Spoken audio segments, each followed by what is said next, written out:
صدیاں بیت گئیں، دنیا بدل گئی، انسان بدل گیا، ایک صرف ماں نہیں بدلی، ہر چیز نے خود کو اپ ڈیٹ کر لیا۔ ایک ماں پرانی محبت کو نئی دیوانگی سے باہر نہیں نکال سکی، وہ خود کو اپ ڈیٹ کرتی ہی نہیں۔ بعض دفعہ ایسا وقت بھی آتا ہے جو جتنا مرضی بڑا ہو جائے، مگر کبھی نہ کبھی کہیں نہ کہیں وہ یہ چاہتا ہے کہ وہ ایک بچے کی طرح روئے۔ سکھ اور دکھ اپنی تقدیر سے ملتے ہیں، امیری اور غریبی کا اس سے کوئی لینا دینا نہیں۔ رونے والے عالیشان محلوں میں بھی روتے ہیں، اور جن کی قسمت میں خوشیاں ہوں وہ جھوپڑوں میں بھی ہنستے ہیں۔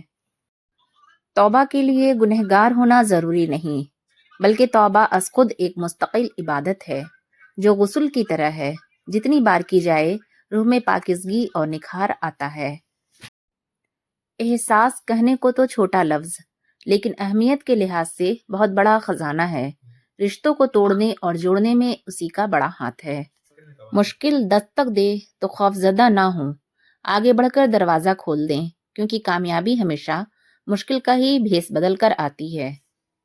جیسے جیسے عمر بڑھتی ہے، انسان کی آنکھیں کمزور ہو جاتی ہیں، لیکن لوگوں کو پہچاننے کی صلاحیت بڑھ جاتی ہے۔ بھیڑیا بننا بہتر ہے جس سے ہر کوئی نفرت کرتا ہے، اس گدھے سے جس پر ہر کوئی سوار ہو۔ جن جائیدادوں کو بنانے کے لیے حرام حلال کی تمیز بھول بیٹھے ہو، اسی گھر سے جاتے ہوئے چارپائی بھی نہیں ملے گی، وہ بھی مسجد سے لائی جائے گی۔ مقابلے میں تیسرے نمبر پر آنے والے نے اپنی جیت کا ایسا جشن منایا کہ مقابلے میں اول آنے والا بھی شک میں پڑ گیا کہ شاید وہ ہار چکا ہے۔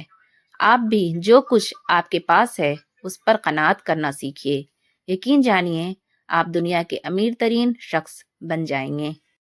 زلزلے سے جس طرح بھاگ کر لوگ گھروں اور دفتروں سے نکلتے ہیں، اسی طرح اگر اذان کی آواز سن کر نکلیں تو زلزلے ہی نہ آئیں۔ ایک آدمی دھوپ میں 8 گھنٹے مزدوری کر سکتا ہے، لیکن پنکھے کے نیچے کھڑے ہو کے 2 رکعت نماز نہیں پڑھ سکتا۔ وجہ کیا ہے؟ جسم مضبوط ہے، روح کمزور ہے۔ توجہ طلب بات، جب حالات جھکا دیں اٹھیں، اللہ سے رجوع کریں، جب عروج پر ہوں جھک جائیں، اللہ کا شکر ادا کریں۔ اپنا کردار اتنا مضبوط اور اپنا ظرف اتنا وسیع رکھو کہ لوگ آپ سے تعلق رکھنے میں فخر محسوس کریں۔ لوگوں کے ساتھ نیکی کرتے رہیں، اس انتظار میں نہیں کہ وہ آپ کی نیکی لوٹائیں گے، بلکہ اس عقیدے کے ساتھ کہ اللہ نیکی کرنے والوں کو پسند کرتا ہے۔ اچھائی کے لیے لازم نہیں کہ لوگوں کے ساتھ اچھا کیا جائے، اچھائی یہ بھی ہے کہ بس کسی کے ساتھ کچھ برا نہ